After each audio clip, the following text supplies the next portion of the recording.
ನಮಸ್ಕಾರ. ರಾಜ್ಯಪಾಲರು ಅಂದ್ರೆ ಕೇವಲ ಒಂದು ರಬ್ಬರ್ ಸ್ಟ್ಯಾಂಪ್ ಹುದ್ದೆನಾ? ಅಥವಾ ರಾಜ್ಯದ ಶಾಸನಾಂಗದ ಮೇಲೆ ನಿಜವಾಗ್ಲೂ ಅವ್ರಿಗೆ ಏನಾದ್ರೂ ಅಧಿಕಾರ ಇದೆಯಾ? ಇದು ತುಂಬಾ ಜನರಿಗೆ ಕಾಡೋ ಪ್ರಶ್ನೆ. ಹೌದು. ಅದಕ್ಕೆ ಇಂದು ನಾವು ನೇರವಾಗಿ ಸಂವಿಧಾನದ ಪುಟಗಳನ್ನೇ ನೋಡೋಣ ಅಂತಿದ್ದೀವಿ. ರಾಜ್ಯಪಾಲರ 3 ಮುಖ್ಯ ಶಾಸಕಾಂಗೀಯ ಅಧಿಕಾರಗಳ ಹಿಂದಿನ ನಿಜವಾದ ಅರ್ಥ ಏನು ಅಂತ ತಿಳಿಯೋಣ. ಖಂಡಿತ. ಯಾಕಂದ್ರೆ ರಾಜ್ಯಪಾಲರ ಪಾತ್ರ ಕೇವಲ ಅಲಂಕಾರಿಕ ಅಲ್ಲ, ಅದಕ್ಕೊಂದು ಸ್ಪಷ್ಟವಾದ ಸಾಂವಿಧಾನಿಕ ಚೌಕಟ್ಟು ಇದೆ. ಆ ಚೌಕಟ್ಟೆ ರಾಜ್ಯದ ಶಾಸಕಾಂಗ ಹೇಗೆ ನಡಿಬೇಕು ಅನ್ನೋದಕ್ಕೆ ಒಂದು ಬುನಾದಿ.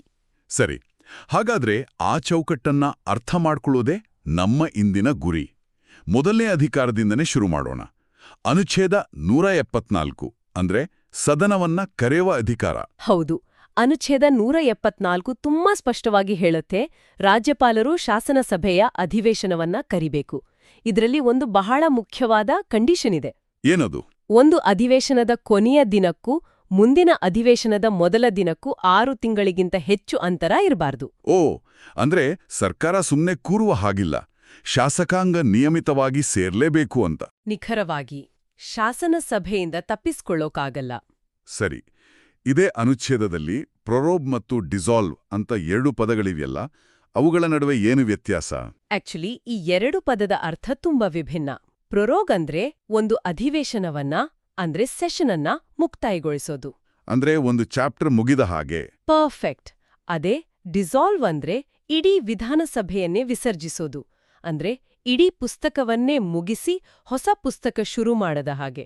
ಹೊಸ ಚುನಾವಣೆಗಳು ನಡೆಯಲೇಬೇಕು. ಅದ್ಭುತ ಹೋಲಿಕೆ. ಸರಿ, ಸದನವನ್ನ ಕರೆದಾಯ್ತು.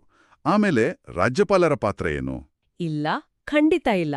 ಅಕ್ಕಡೆನೆ ಅನುಚ್ಛೇದ 175 ಮತ್ತು 176 ಚಿತ್ರಕ್ಕೆ ಬರೋದು. ಸದನವನ್ನ ಉದ್ದೇಶಿಸಿ ಮಾತನಾಡುವ ಹಕ್ಕು. ಹೌದು, ಮತ್ತು ಸಂದೇಶಗಳನ್ನ ಕಳುಹಿಸುವ ಹಕ್ಕು ಕೂಡ. ಇದರಲ್ಲಿ ಅನುಚ್ಛೇದ 176ರ ಅಡಿಯಲ್ಲಿ ಬರುವ ವಿಶೇಷ ಭಾಷಣ ಬಗ್ಗೆ ಹೆಚ್ಚು ಚರ್ಚೆಯಾಗುತ್ತೆ ಅಲ್ವಾ? ಅದು ಬಹಳ ಮುಖ್ಯ.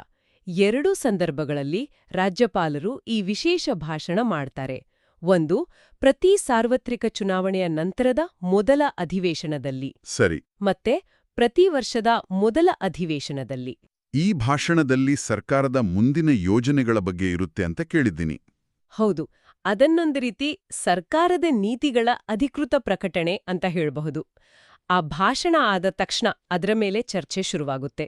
ಅಂದ್ರೆ ವಿರೋಧ ಪಕ್ಷಗಳಿಗೆ ಸರ್ಕಾರದ ಕಾರ್ಯಸೂಚಿಯನ್ನ ವಿಮರ್ಶೆ ಮಾಡೋಕೆ ಸಿಗೋ ಮೊದಲ ಅಧಿಕೃತ ವೇದಿಕೆ ಅದು. ಎಕ್ಸಾಕ್ಟ್ಲಿ.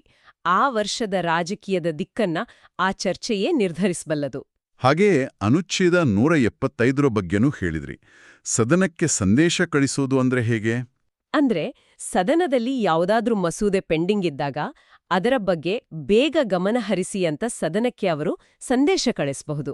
ಓ, ಹಾಗಾದ್ರೆ ಇದೊಂದು ರೀತಿ ಶಾಸಕರಿಗೆ ಈ ಪ್ರಮುಖ ವಿಷಯವನ್ನ ಮರಿಬೇಡಿ ಅಂತ ನೆನ್ಪಿಸೋ ಒಂದು ಸಾಂವಿಧಾನಿಕ ರಿಮೈಂಡರ್ ಇದ್ದಾಗೆ. ಹೌದು, ಶಾಸಕಾಂಗದ ಕಾರ್ಯಸೂಚಿಯ ಮೇಲೆ ಪ್ರಭಾವ ಬೀರುವ ಒಂದು ಸೂಕ್ಷ್ಮವಾದ ವಿಧಾನ ಅದು. ಹಾಗಾದ್ರೆ ನಾವು ಚರ್ಚೆ ಶುರು ಮಾಡಿದ ಪ್ರಶ್ನೆಗೆ ಈಗ ಉತ್ತರ ಸಿಕ್ಕಾಗೆ ಆಯ್ತು. ರಾಜ್ಯಪಾಲರು ಕೇವಲ ಸಾಂಕೇತಿಕ ಮುಖ್ಯಸ್ಥರಲ್ಲ, ಅವರ ಕೈಯಲ್ಲಿ ನಿಜವಾದ ಸಾಂವಿಧಾನಿಕ ಅಧಿಕಾರ ಇದೆ. ಸಂಪೂರ್ಣವಾಗಿ ಸರಿ. ಈ ಅನುಚ್ಛೇದಗಳು ಕಾರ್ಯಾಂಗ ಅಂದ್ರೆ ಎಕ್ಸಿಕ್ಯೂಟಿವ್ ಮತ್ತು ಶಾಸಕಾಂಗದ ನಡುವಿನ ಸಂಬಂಧವನ್ನ ಗಟ್ಟಿಗೊಳಿಸ್ತವೆ. ಪ್ರಜಾಪ್ರಭುತ್ವದ ಸಮತೋಲನಕ್ಕೆ ಇದು ಅತ್ಯಗತ್ಯ. ಎಲ್ಲವೂ ಒಂದು ನಿಯಮದ ಪ್ರಕಾರ ನಡೆಯುವಂತೆ ನೋಡಿಕೊಳ್ಳುತ್ತೆ.